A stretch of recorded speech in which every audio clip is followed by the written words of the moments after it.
आपके एग्ज़ाम के लिए काफ़ी महत्वपूर्ण होगा। ये वीडियो को कंप्लीट कर लीजिएगा। इसमें जितने भी हर एक वीडियो में आपको 3 से 4 क्वेश्चन 2 क्वेश्चन देखने को मिलेगा, चाहे वो कम्युनिटी हेल्थ का हो या फिर मिडवाइफरी का हो। आप लोग कंप्लीट कीजिएगा, प्रैक्टिस कर लीजिएगा। हम वही क्वेश्चन कराएंगे जो मुझे लगेगा ज़्यादा से ज़्यादा एग्ज़ाम में आने की, मैं उसी को करवाऊँगा, ठीक है। तो ये आपके रिवीजन, प्रैक्टिस और साथ में मैं बता दूँ, अगर आप वीडियो देखते हैं, वीडियो को 1 बार 2 बार देख लीजिए। अगर अच्छा आप चाहते हैं, रिजल्ट चाहते हैं तो, ठीक है। वीडियो को 1 से 2 बार देखिए, देन उसके बाद आधा घंटा 30 मिनट लिखने पर समय दीजिए। आज जो मैं पढ़ाया 3 क्वेश्चन, उस 3 क्वेश्चन को आप खुद से अपने कॉपी पर लिखिए कि आप कैसे लिख पा रहे हैं, कैसे जो है गलत कहाँ पे कर रहे हैं, जिससे आपके अंदर कॉन्फिडेंस आएगा, लिखने का प्रैक्टिस होगा और प्लस में बेहतर ढंग से याद हो पाएगा। ओके, चलिए। आज का प्रश्न है एक्लेम्पसिया, ठीक है। इसके कारण, इसके लक्षण, इसके stage, management, treatment, nursing care, ठीक है। तो एक्लेम्पसिया के बारे में हम लोग टोटल देखेंगे। चलिए देखते हैं एक्लेम्पसिया क्या होता है। मैं बता दूं, एक्लेम्पसिया प्रेगनेंसी में होने वाला एक समस्या है जो प्री एक्लेम्पसिया के बढ़ी हुई स्थिति होती है, ठीक है। एक्लेम्पसिया, यह रोग प्री एक्लेम्पसिया की बढ़ी हुई गंभीर अवस्था होती है। अगर किसी महिला प्रेग्नेंट है और उसे अगर प्री एक्लेम्पसिया है, तो प्री एक्लेम्पसिया में अगर सिचुएशन और गंभीर हो जाती है, उसमें दौरा आने लगता है, तो वह एक्लेम्पसिया बन जाता है। समझ गए। इसमें प्री एक्लेम्पसिया के लक्षणों के साथ में कन्वल्जन यानी दौरे और कोमा की स्थिति भी सम्मिलित हो जाती है, इसलिए इसे टॉक्सेमिया ऑफ प्रेगनेंसी भी कहते हैं। तो अगर कोई महिला प्री एक्लेम्पसिया के लक्षण से ग्रसित है, ठीक है। प्री एक्लेम्पसिया क्या होता है, मैंने आपको वो भी पढ़ाया है। प्री एक्लेम्पसिया के लक्षण के साथ में अगर महिला में दौरा आने लगे, वह कोमा अचेतन की अवस्था में जाने लगे, तो वो कंडीशन एक्लेम्पसिया का बन जाता है, ठीक है।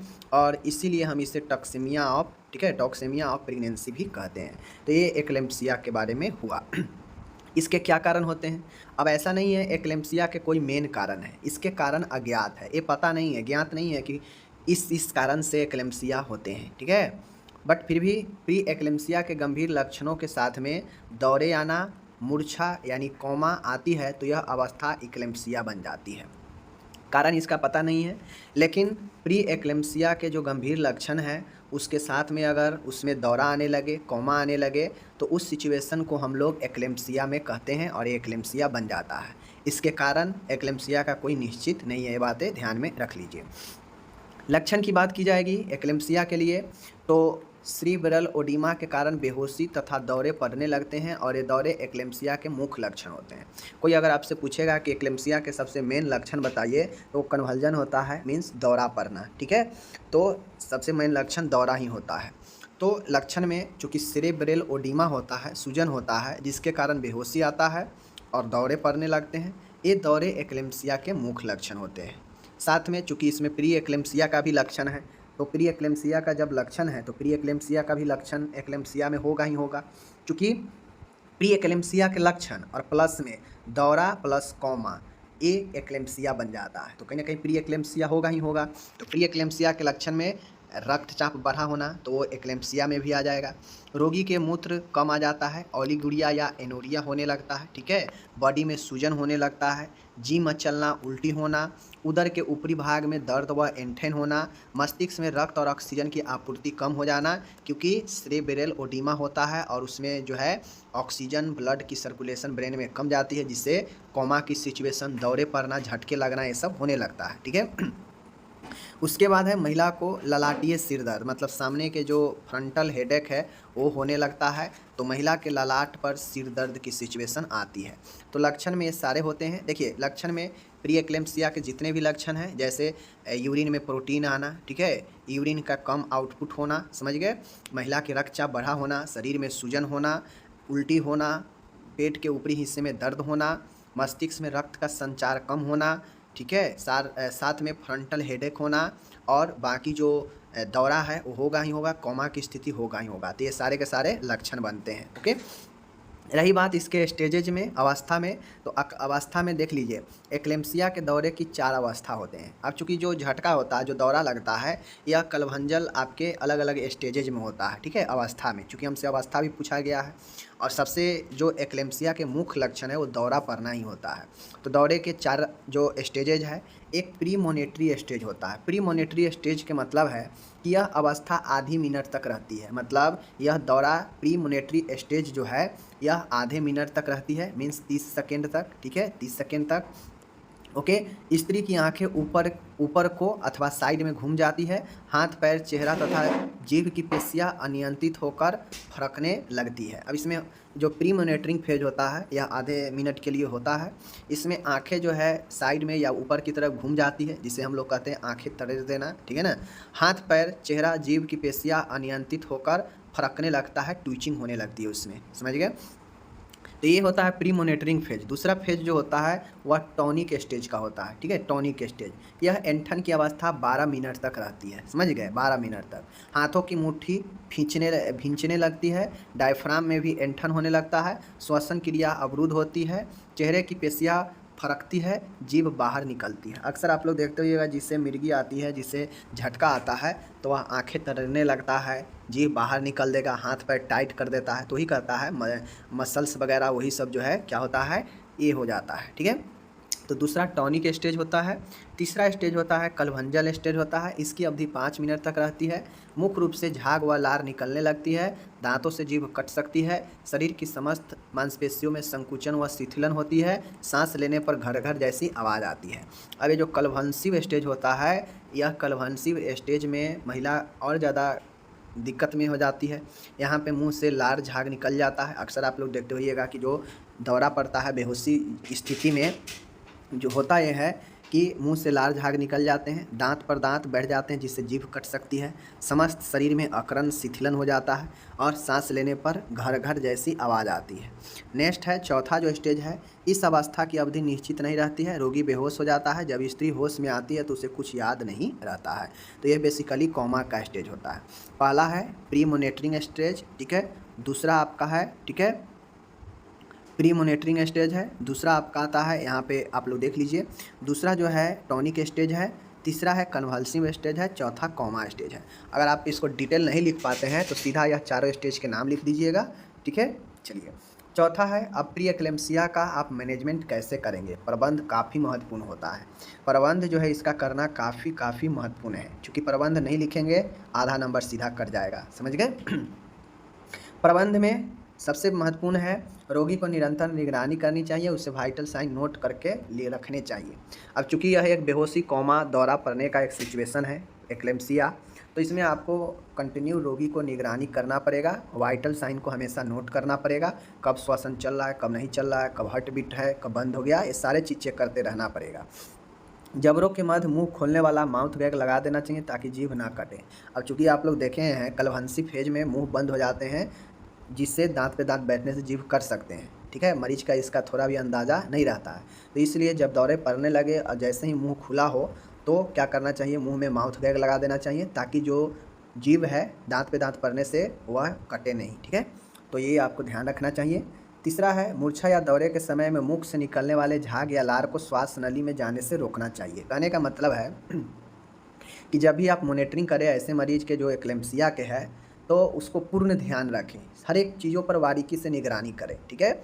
और उसे इस चीज़ को ध्यान रखें कि मूर्छा या दौरा पड़े और मुंह से जब लार झाग निकले तो वह लार और झाग को वापस से अंदर नहीं जाने दें, वरना वह श्वसन नली को जाम कर देगा और श्वास अवरुद्ध हो सकता है, ठीक है। इसलिए जो है मरीज को हमेशा साइड से लिटाने की कोशिश करनी चाहिए और उसके मुख को साफ करते रहना चाहिए ताकि जो भी झाग है वो बाहर निकल जाए, अगर साइड करके रखेंगे तो, ठीक है ना, साइड लेटाकर। चौथा है गर्भानी के गर्भ में स्थित शिशु की FSH को सुनकर नोट करनी चाहिए। अब चूंकि महिला प्रेगनेंस में है, उसे दौरे आ रहा है, एक्लेम्सिया का सिचुएशन है, तो महिला के साथ साथ उसके जो गर्भ में जो बच्चे हैं, फीटस है, भ्रूण है, उसको भी जो है आपको मॉनिटरिंग करते रहना पड़ेगा ताकि उसके कारण उसके बच्चे को नुकसान ना हो। तो इसके लिए जो फीटल हार्ट साउंड होता है उसको सुनकर नोट करना चाहिए, ठीक है। रोगी के जो यूटेराइन पाल्पेशन है, जो गर्भाशय का स्पंदन है, उसको नोट करना चाहिए कि यूट्रस गर्भाशय का स्पंदन कितना ज़्यादा हो रहा है या नहीं हो रहा है। रोगी को कमरा हवादार, स्वच्छ तथा शांत होनी चाहिए। रोगी को सीडेटिव IV डेक्सट्रोज के साथ देना चाहिए ताकि मरीज शांत रहे, ठीक है। मरीज को जो है ज़्यादा बिचलाहट जो है ज़्यादा जो है दिक्कत की सामना ना करना पड़े। देखिए मैं जो ये प्रबंध बता रहा हूँ, एक से मैं सीरियल लिखा हूँ तो मुझे भी सीरियल, सब कोई सीरियल लिखता है, लेकिन ऐसा नहीं है कि मैं जो सीरियल लिखा हूँ वही सीरियल आप भी लिखें, ऐसा नहीं है। आपको क्या करना है, बस ध्यान में रखना है कि आप एक्लेम्सिया के मरीज को क्या-क्या सहायता, क्या-क्या मैनेजमेंट कर सकते हैं, ठीक है? तो आप, मैं यहाँ पे लाइन बाय लिखा हूँ, लेकिन आप चाहें तो इसको अलग तरीके से भी प्रेज़ेंट कर सकते हैं। जैसे पहला है कोमा की स्थिति, बेहोशी के हालात में क्या करेंगे, समझ गए? तुरंत मॉनिटरिंग क्या करेंगे, समझ गए? दवाई से रिलेटेड प्रबंध, समझ गए? तो आप अलग-अलग इससे पॉइंट बनाकर भी हर एक में 2-2 4-4 लाइन लिख सकते हैं, तो वो तरीका भी बेस्ट है। और ऐसे डायरेक्ट आप अलग-अलग लिखते हैं, ये भी ठीक है। आपके ऊपर डिपेंड करता है, चूँकि मैं सब पढ़ा रहा हूँ, आप किस पॉइंट को कैसे लिखेंगे आपके ऊपर डिपेंड करता है, समझ गए? बस याद होनी चाहिए मैटर। उसके बाद है सक्शन के द्वारा मुख या वायु मार्ग की सफाई करनी चाहिए।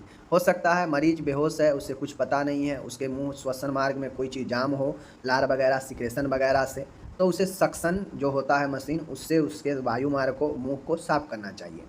महिला को ऑक्सीजन की आपूर्ति में सावधानी बरतनी चाहिए। यदि आवश्यकता हो तो वेंटिलेटर का प्रयोग किया जाना चाहिए। मरीज बेहोश है, मरीज को कुछ आता पता नहीं है, कोमा में है, तो अगर ज़रूरी पड़े तो उसे वेंटिलेटर पर भी रखा जा सकता है, ठीक है? इसके लिए हमेशा तैयार रहनी चाहिए।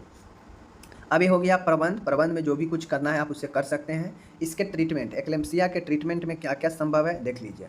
दौरे की स्थिति में सर्वप्रथम मैग्नीशियम सल्फेट MgSO4 का प्रयोग करना चाहिए, यह ड्रग ऑफ चॉइस होती है। ठीक है, सबसे पहले दौरा की स्थिति में जो ड्रग ऑफ चॉइस होता है एक्लेम्सिया में, वह दौरा के लिए मैग्नीशियम सल्फेट होता है, यह दौरा को कंट्रोल करता है, ठीक है। इसके अलावा चिकित्सक निर्देशानुसार अन्य दवाई दी जाती है। इसके अलावा जो डॉक्टर प्रिस्क्राइब किए हैं दवाई, वो भी दवाई दे सकते हैं, समझ गए? जैसे डाइजापाम एक्सीडेटिव दवा है, देख लीजिए, क्लोरप्रोमाजाइन होता है, प्रोमेथाजाइन इंजेक्शन होता है, गार्डिनल होता है, पिथेडाइन होता है। तो ये सब ड्रग ऑफ अलग अलग है, डॉक्टर के हिसाब से आप दे सकते हैं, लेकिन MgSO4 ड्रग ऑफ चॉइस है दौरा के लिए। आगे है उच्च रक्तचाप की स्थिति में, चूँकि इसमें हाइपरटेंशन भी रहता है, तो उस स्थिति में उच्च रक्तरोधक दवाई व मूत्रल दवाइयाँ चिकित्सक के निर्देशानुसार दी जाती हैं। जैसे लैसिक्स हो गया, निफेडिपिन हो गया, नाइट्रोग्लिसरीन हो गया, हाइड्रालिजाइन हो गया आदि। यह सब आपके उच्च रक्तचाप में भी काम करता है, और शरीर में सूजन होता है तो उसके लिए डायूरेटिक भी दिया जाता है, ताकि ज़्यादा से ज़्यादा शरीर से मूत्रवर्धक यूरिन आउटपुट ज़्यादा हो, शरीर से पानी की मात्रा निकले, शरीर में सूजन कम हो, ठीक है। तो ये हो गया। तीसरा है उच्च रक्तचाप को नियंत्रित हो जाने पर उसे उपयुक्त दवा को मुख द्वारा देते रहना चाहिए। अगर BP कंट्रोल है तो आप उसे BP वाले मरीज को हमेशा दवाई लेना पड़ता है, कंट्रोल होने पर भी, तो वो दवाई हमेशा देते रहना चाहिए। उसके बाद आता है हृदय रोग को उचित मात्रा, देखिए हृदय रोगी को उचित मात्रा में डिजॉक्सिन का इंजेक्शन IV मार्ग द्वारा देना चाहिए, समझ गए? जो हृदय रोगी हो उसको उचित मात्रा में जो डिजॉक्सिन हार्ट के लिए होता है, हार्ट के फंक्शन को बेहतर करता है, उसके लिए IV मार्ग द्वारा देनी चाहिए, ठीक है, अगर हार्ट के मरीज हो तो। एस्फेक्सिया को रोकना चाहिए, ठीक है, आवश्यकता अनुसार रोगी को ऑक्सीजन दी जाती है, मतलब श्वसन कष्ट को रोकना चाहिए, ठीक है, और ज़रूरत हो तो रोगी को ऑक्सीजन भी दी जानी चाहिए। आगे है शोफ को यानी सूजन को कम करने के लिए डायूरेटिक्स देंगे, जो कि ऊपर बता दिए हैं, जैसे लैसिक्स आदि दी जानी चाहिए। तथा मूत्र त्याग के लिए अगर यूरिन आउटपुट कम हो, नहीं हो, तो उसके लिए कैथेटर का प्रयोग करनी चाहिए। ये सब उपचार में उपयोगी होता है, ठीक है। बाकी नर्सिंग देखभाल में आप जैसे लिखेंगे अच्छा है। प्रबंध तो बता ही दिए, उसके बाद उपचार भी बता दिए, जिसमें दवाई वगैरह और कुछ उपचार उपाय वगैरह है। नर्सिंग देखभाल में प्रसव के बाद शिशु को इंटेंसिव केयर प्रदान की जानी चाहिए, ठीक है। महिला को वाइटल साइन को निरंतर जांचना चाहिए। महिला की घबराहट को शांत करनी चाहिए। स्त्री को बिस्तर को साफ स्वच्छ बनाना चाहिए। स्त्री को पोषण स्तर बनाए रखना चाहिए। जो एज ए नर्सिंग देखभाल होता है कि क्या क्या आप ध्यान रखेंगे, पोषण स्तर का ध्यान रखेंगे, मनोवैज्ञानिक सहायता करेंगे, इन सब में करने के लिए आप क्या क्या करेंगे, इन सब में पॉइंट बना के आप लिखिएगा एज ए नर्सिंग केयर, ठीक है। नर्सिंग केयर लिखने का वही बेस्ट तरीका है कि पोषण स्तर को, पोषण का देखभाल पहला, इसके अंदर पोषण के लिए क्या क्या करेंगे लिखेंगे, ठीक है। दूसरा है मनोवैज्ञानिक देखभाल, मनोवैज्ञानिक तरीके से सहायता क्या क्या करेंगे, ये वाला हो गया। तीसरा होगा दर्द को कम करना, दर्द को कम करने के लिए क्या क्या करेंगे लिखेंगे। ऑक्सीजन का उपयुक्त देखभाल करना, ऑक्सीजन कम हो तो क्या क्या करेंगे। तो आप पॉइंट बना बना के उसके अंदर एज ए नर्स की भूमिका लिख सकते हैं। तो नर्स की भूमिका ज़िंदगी भर आप पढ़ते रहिएगा, 3rd ईयर में आ गए, और खुद से भी लिखने का प्रयास कीजिए, ठीक है। चलिए ये हो गया आपका। उसके बाद मैंने पिछले वीडियो में फिजियोलॉजिकल चेंज करा ही दिया है कि गर्भावस्था में क्या क्या शारीरिक परिवर्तन होता है, ये करा ही दिए हैं। एक महत्वपूर्ण प्रश्न यहाँ पे आता है कि हाई रिस्क प्रेगनेंसी के बारे में आपसे अक्सर एग्जाम में पूछता है कि हाई रिस्क प्रेगनेंसी क्या होता है, कौन कौन से जो है हाई रिस्क प्रेगनेंसी के अंदर आता है, इसकी लिस्ट बनाएं, लिखें, ठीक है, किसी एक के बारे में चर्चा करें। देखिए, उच्च जोखिम वाली गर्भावस्था, वैसा गर्भ के अवस्था जो हाई रिस्क में हो, जो उच्च जोखिम वाला हो, जिसकी रिस्क फैक्टर ज़्यादा हो, जिसमें खतरा की संभावना ज़्यादा हो, जो हाई रिस्क में हो, वही हाई रिस्क प्रेगनेंसी हो जाता है, ठीक है। तो इस परिस्थिति में कौन कौन सी गर्भावस्था विभिन्न उच्च जोखिम वाली परिस्थितियों की सूची बनाए, मतलब अलग अलग जोखिम वाले किन किन सिचुएशन में जो है हाई रिस्क प्रेगनेंसी का बनता है खतरा, वो चीज़ें को लिखना है, ठीक है। ये आपसे ये पूछ सकता है कि आप कैसे निश्चित करेंगे कि कोई महिला हाई रिस्क प्रेगनेंसी के अंदर आती है। तो जब आप सिचुएशन को जाने हैं कि कौन कौन सा सिचुएशन में हाई रिस्क होता है, तो सिचुएशन को, उस अवस्था को आपको लिखना है कि कौन कौन सी अवस्था है जिसमें हाई रिस्क का कंडीशन बनता है। चलिए बताते हैं, यहाँ पे है, देख लीजिए। कहता है हाई रिस्क प्रेगनेंसी, ठीक है। देखिए, गर्भावस्था में ऐसी जटिलताएं विद्यमान होना, मौजूद होना, जिनसे गर्भवती स्त्री या गर्भस्थ शिशु के स्वास्थ्य पर नकारात्मक प्रभाव पड़ता हो अथवा दोनों के जीवन के लिए प्राणघात हो, उच्च जोखिम वाली गर्भावस्था कहलाती है। ऐसा प्रेगनेंसी, ऐसा गर्भावस्था जिसमें कुछ ऐसे जटिलता मौजूद हो जो या तो गर्भवती स्त्री के लिए या उसके अंदर के गर्भस्थ शिशु के लिए नकारात्मक हो, प्राणघात हो, जो उसके स्वास्थ्य पर नकारात्मक प्रभाव पड़ता हो उससे, या दोनों के लिए यह संभव है, तो इस प्रकार के गर्भावस्था हम उच्च जोखिम वाले गर्भावस्था कहते हैं। किसी भी चीज़ को या तो मेरे नोट्स को या अपने बुक से कभी भी लाइन बाय लाइन याद करने की कोशिश कीजिएगा, वहीं पे फंस जाइएगा। कभी भी मैटर को समझिए कि आंसर क्या कह रहा है, और आंसर को आप अपने तरीके से पेश कर सकते हैं, ठीक है। भले ही वो चीज़ें आप उसके अंदर से ही लिखे, लेकिन आप अपने तरीके से लिख सकते हैं। किताब के नोट्स के चीज़ों को रटना लाइन बाय लाइन बहुत टफ होता है, लिखना भी टफ है, वहीं पे फंस जाते हैं। कोशिश कीजिए कि आप क्वेश्चन को समझ लिए, तो उसके मैटर आंसर को अपने लैंग्वेज में लिखें। सबसे महत्वपूर्ण होता है समझना कि आंसर क्या कह रहा है। मैंने आपको बता दिया, हाई रिस्क प्रेगनेंसी, ऐसा प्रेगनेंसी जो हाई रिस्क वाला हो। तो किन किन कंडीशन में प्रेगनेंसी हाई रिस्क की होती है, उसका सूची बनाना है, तो सूची नीचे बताएंगे। बाकी अभी जानते हैं कि हाई रिस्क प्रेगनेंसी क्या होता है। तो हाई रिस्क प्रेगनेंसी गर्भावस्था की एक ऐसी जटिलता है जो जटिलता गर्भ अवस्था में विद्यमान होती है, और वह जटिलता या तो गर्भवती स्त्री के लिए या उसके पल रहे बच्चे के लिए प्राणघात होते हैं, जो खतरा होते हैं उसके जीवन के लिए, नकारात्मक प्रभाव पड़ते हैं उस पर, ठीक है, उसके जीवन पर। और यही जो है उच्च जोखिम वाले गर्भावस्था कहलाते हैं। गर्भ की ऐसी अवस्था जिसमें ऐसी जटिलता विद्यमान हो जो या तो महिला के लिए या उसके बच्चे के लिए खतरा हो, प्राणघात हो, वही जो है उच्च जोखिम वाली कहलाती है। बातें को समझ गए। अब वह कौन कौन से सिचुएशन अवस्था है जहाँ पे हाई रिस्क का समस्या बनता है, तो चलिए हम बताते हैं। इस समूह में जो होता है, जैसे माँ की आयु 17 वर्ष से कम, अगर प्रेगनेंसी 17 वर्ष से कम उम्र के महिला में है तो यह हाई रिस्क के अंदर में आएगा। ऐसे सिचुएशन में यह हाई रिस्क का प्रेगनेंसी बन सकता है, ठीक है। 30 वर्ष से अधिक की प्रथम गर्भा, एल्डरली प्राइमेरी विधा, कोई महिला है 37 वर्ष से ज़्यादा की एज में प्रेग्नेंट है, तो उस कंडीशन में भी ये जो है आपके हाई रिस्क के अंदर आता है। ये सिचुएशन भी हाई रिस्क का बन सकता है। तो ज़्यादा कम एज में भी और 30 से ज़्यादा भी हाई रिस्क के अंदर रहता है, समझ गए। ऐसे में दिक्कत होने की संभावना ज़्यादा रहती है। माल प्रेजेंटेशन, मान गए गर्भवती है महिला, लेकिन उसके बच्चा का जो पोजीशन है वह माल पोजीशन है, माल प्रेजेंटेशन है, मतलब कुप्रस्तुति है। जो प्रस्तुति होनी चाहिए वह सही नहीं है, ठीक है ना। जो सर नीचे होना चाहिए, हो सकता है उसका सर जो है ऊपर की तरफ हो, ठीक है, या तिरछा हो, या मतलब कुछ भी गड़बड़ पोजीशन हो, तो ये माल पोजीशन होता है, समझ गए। ये भी हाई रिस्क में आता है, इसमें भी कठिनाई होती है प्रेगनेंसी में। प्री एक्लेम्सिया भी हाई रिस्क के अंदर आता है, जिसमें मैंने बताया आपको कि प्री एक्लेम्सिया एक सिचुएशन है जहाँ पे प्रेग्नेंट वुमेन को जो है हाइपरटेंशन की समस्या होती है, यूरिन में प्रोटीन आता है, यूरिन आउटपुट कम होता है, एडिमा सूजन होता है हाथ पैरों फेस में, और ये जो है प्री एक्लेम्सिया होता है, ठीक है। ये भी एक हाई रिस्क प्रेगनेंसी है। प्रसव से पहले बहुत ज़्यादा ब्लीडिंग होना भी हाई रिस्क के अंदर आता है, वो भी प्रसव से पहले।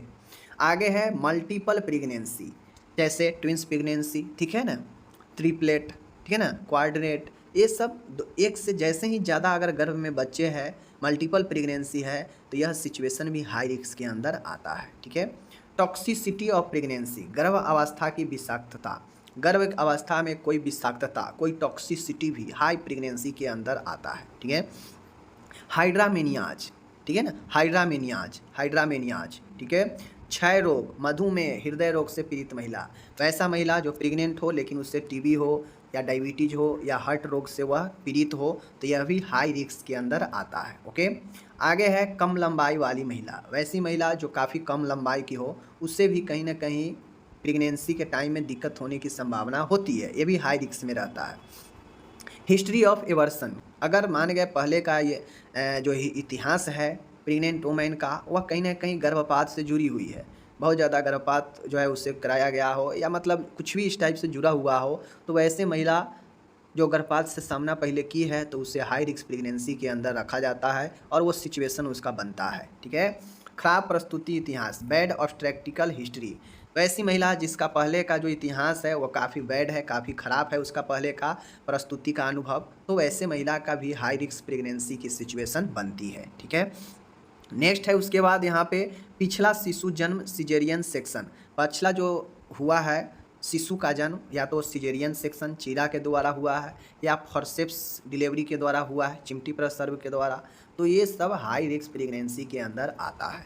तो इस प्रकार से ये मैंने 13 पॉइंट आपको 13 चीज़ें लिस्ट बता दिया जहाँ पे सिचुएशन जो है क्रिएट होता है हाई रिस्क प्रेगनेंसी का। ये सब सिचुएशन है, इन सब सिचुएशन में हाई रिस्क प्रेगनेंसी का खतरा होता है, ठीक है ना।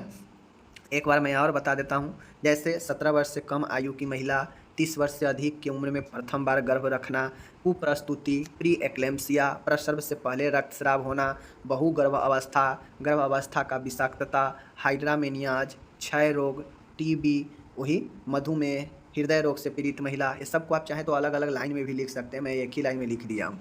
कम लंबाई की महिलाएं, गर्भपात का इतिहास, खराब प्रस्तुति इतिहास, एंड पिछला शिशु जो जन्म हुआ है वह कोई सिजेरियन के द्वारा हुआ हो या फॉरसेप्स डिलीवरी के द्वारा हुआ हो, तो वैसे महिलाओं को भी हाई रिस्क प्रेगनेंसी का सिचुएशन बनता है। तो इस प्रकार से मैंने लिस्ट बता दिया, आप याद रखिएगा।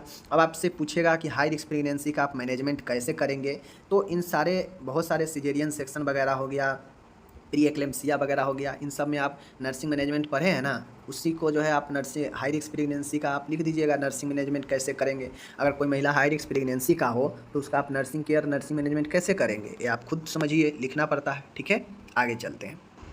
नेक्स्ट यहाँ पे है कि प्रसव पश्चात रक्तस्राव यानी PPH, ठीक है, पोस्ट पार्टुम हेमरेज यानी प्रसव के बाद की रक्तस्राव, इसके प्रकार, इसके कारण, इसके प्रबंध, इसके नर्सिंग देखभाल यहाँ पे हमसे पूछ रहा है। PPH प्रसवोत्तर रक्तस्राव यानी प्रसव के बाद रक्तस्राव, प्रसवोत्तर रक्तस्राव के कारण, प्रसवोत्तर रक्तस्राव के प्रबंध, यानी कोई भी क्वेश्चन उसका कंप्लीट कारण, प्रकार, प्रबंध, नर्सिंग देखभाल सब कुछ पूछता है। तो आज भी हम लोग देखिए, एक होता है PPH और एक होता है APH। APH पर कम प्रश्न बनता है, यह प्रसव से पहले का रक्तस्राव है या प्रसव के बाद का रक्तस्राव है, ठीक है। तो PPH पर ज़्यादा संभावना है पूछने का। तो चलिए देखते हैं। सबसे पहले यहाँ पे आप लोग देख लीजिए, शिशु जन्म के पश्चात माँ को 6 सप्ताह तक जनन मार्ग से होने वाले रक्तस्राव को ही प्रसव पश्चात रक्तस्राव कहते हैं। यह रक्तस्राव सूतिका अवस्था में कभी भी हो सकता है।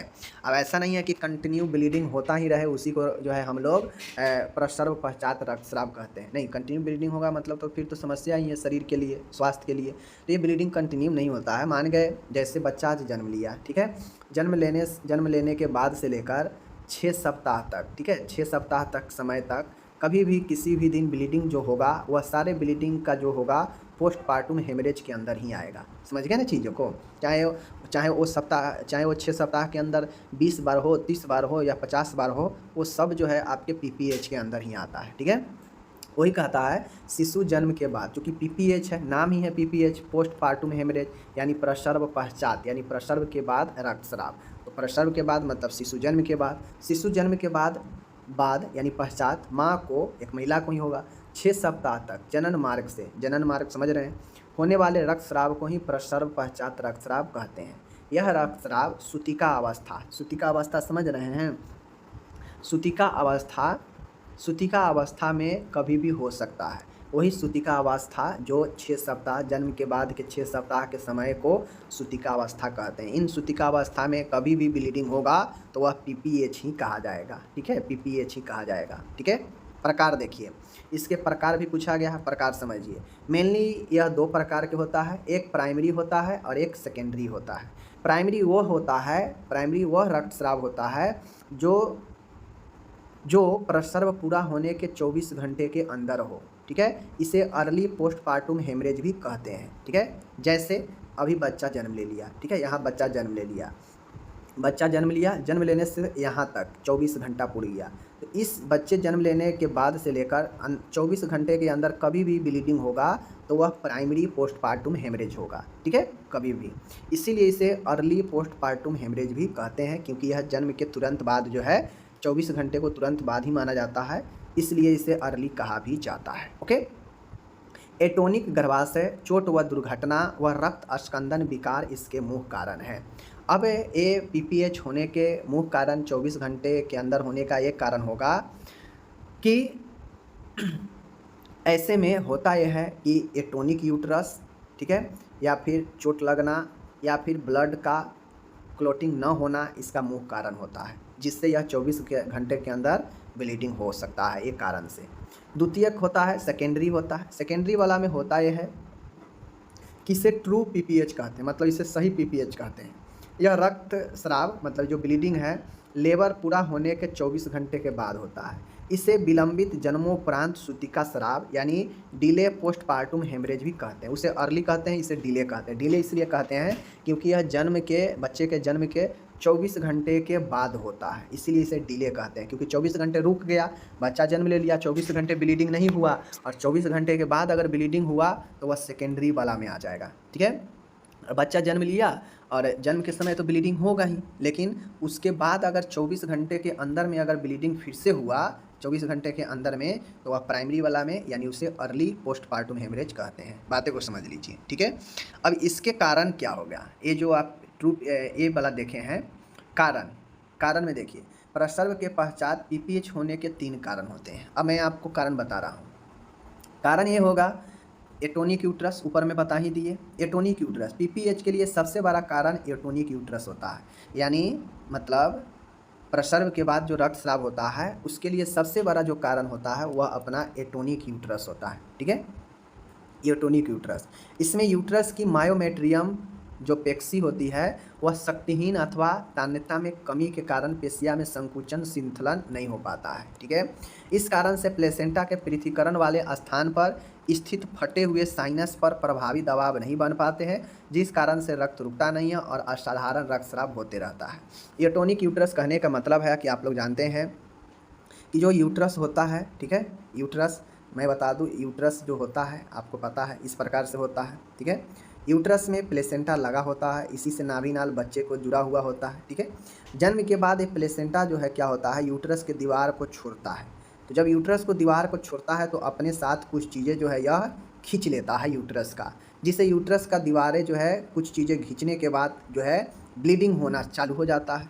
आप खुद सोचिए कि अगर आपके बॉडी से कहीं से स्किन छील जाए, कट जाए तो ब्लीडिंग होता है ना, उसी प्रकार से प्लेसेंटा अपने साथ यूट्रस के कुछ दीवार के भागों को खींच लेता है, निकल जाता है बाहर, तो ब्लीडिंग होने लगता है।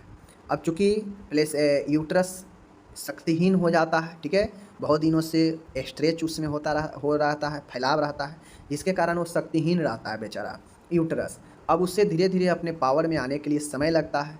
अब जब तक वह पावर में आएगा तब तक तो ब्लीडिंग होता ही रहेगा, जब तक वो पावर में नहीं आएगा। तो वही कहता है कि इसमें संकुचन और पेशियों में जो शिथिलन होता है नहीं हो पाता है ठीक से।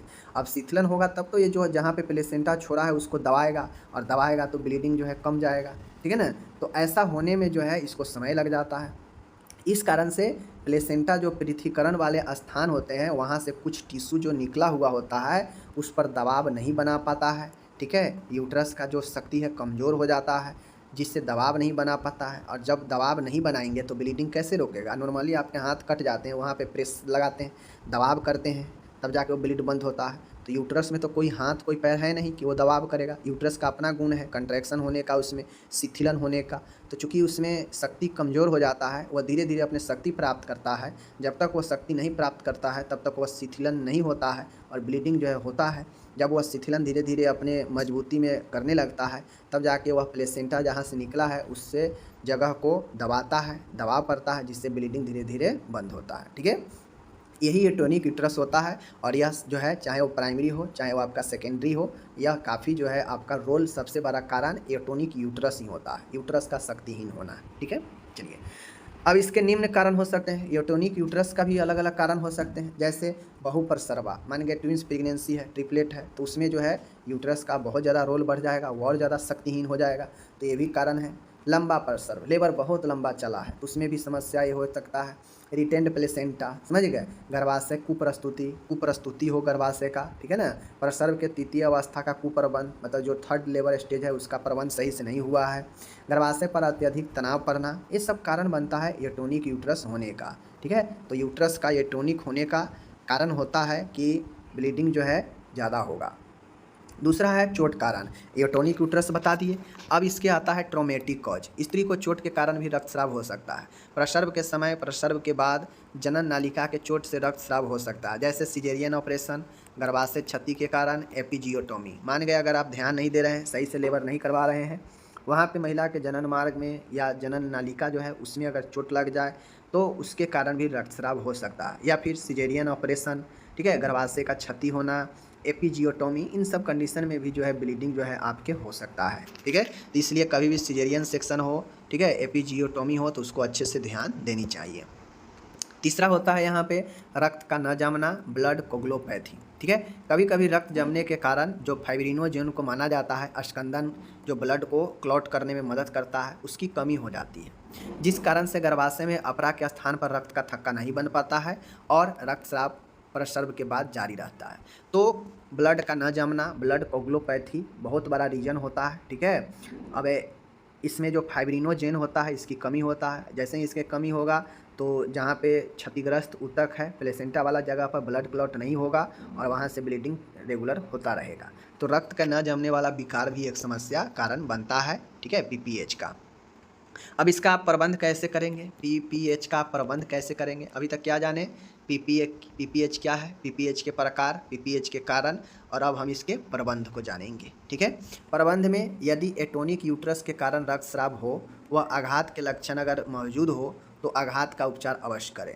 अगर मान गए महिला के एटोनिक यूट्रस के कारण ब्लीडिंग हो और शौक हो, मरीजा आघात लगे, तो आप सबसे पहले आघात का उपचार करें। ठीक है, महिला को आईवी फ्लूइड देना चाहिए, ऑक्सीजन भी तुरंत देनी चाहिए।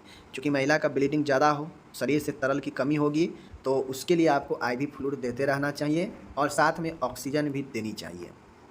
ठीक है, लार्ज बोर कैनुला के द्वारा रोगी को सीरियम मार्ग के द्वारा रक्तदान, ब्लड ट्रांसफ्यूजन करनी चाहिए। क्योंकि ब्लड हेमरेज है, रक्तस्राव हो रहा है, तो ब्लड की कमी हो सकता है, तो उस कंडीशन में आपको ब्लड ट्रांसफ्यूजन भी करनी चाहिए। ये भी एक प्रबंध में आता है। आगे है 5 से 10 यूनिट ऑक्सीटोक्सिन IM इंट्रामस्कुलर मार्ग द्वारा दिया जाना चाहिए। साथ में 0.2 mg मेथर्जिन का इंजेक्शन देनी चाहिए। अब आपको बता दें कि आप तो सारा प्रबंध करेंगे ही, ठीक है, शॉक से बचाने के लिए, एटोनिक यूट्रस से बचाने के लिए वगैरह वगैरह सारा प्रबंध करेंगे, लेकिन ऑक्सीटोक्सिन जो ब्लीडिंग को भी कंट्रोल करता है, ठीक है, साथ में आपको 0.2 mg मेथर्जिन का भी इंजेक्शन देनी चाहिए। नेक्स्ट पॉइंट है, गर्भाशय में जगह जगह रक्त के थक्के बन जाते हैं, अतः गर्भाशय की हल्की मालिश करनी चाहिए ताकि संकुचन प्रारंभ हो सके।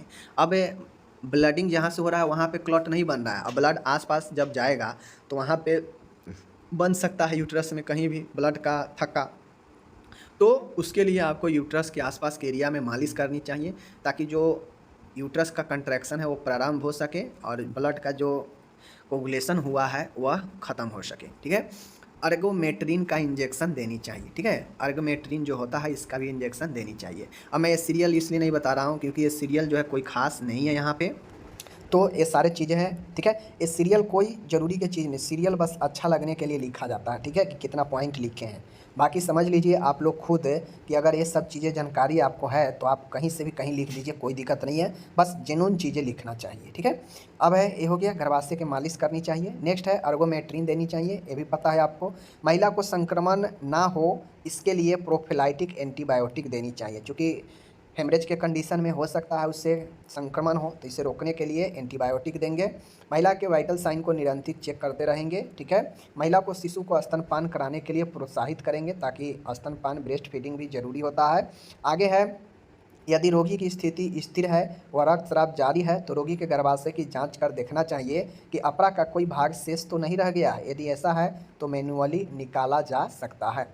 कभी कभी होता यह है कि जैसे प्लेसेंटा जो यूट्रस के दीवार से जो अटैच था, निकलने में होता है कि कभी कभी आधा अधूरा प्लेसेंटा निकलता है और आधा अधूरा जो है यूट्रस के दीवार से ही या यूट्रस में ही रह जाता है, जिससे भी समस्या होती है। तो इसका जांच करना चाहिए, और अगर ऐसा है तो जो बचा हुआ प्लेसेंटा है उसको मैनुअली निकाला जा सकता है, ठीक है। नेक्स्ट है, बाई मैनुअल दबाव द्वारा गर्भाशय की एंटीरियर और पोस्टीरियर दीवार को दबाकर रक्तस्राव को रोका जा सकता है। मान गए यूट्रस अभी शक्तिहीन है, सही से वो अपने काम नहीं कर पा रहा है, अपने दबाव नहीं डाल रहा है प्लेसेंटा वाले जगह पर, तो आपको जो है बाई मैनुअल दबाव डालकर गर्भाशय के आगे और पीछे के दीवार को दबा कर रखने से भी ब्लीडिंग को आप रोक सकते हैं। क्योंकि उस पर दबाव पड़ना है, दबाव पड़ेगा ब्लीडिंग रुक जाएगा, तो वो दबाव डालना चाहिए, ठीक है। आगे देखिए, आगे यहाँ पे आप लोग को देख सकते हैं, रोगी के उदर पर नाभि के स्थान से ऊपर बंद मुट्ठी के द्वारा एब्डोमिनल और रोटा को दबाते हैं, ताकि रक्त की गर्भाशय आपूर्ति बाधित की जा सके।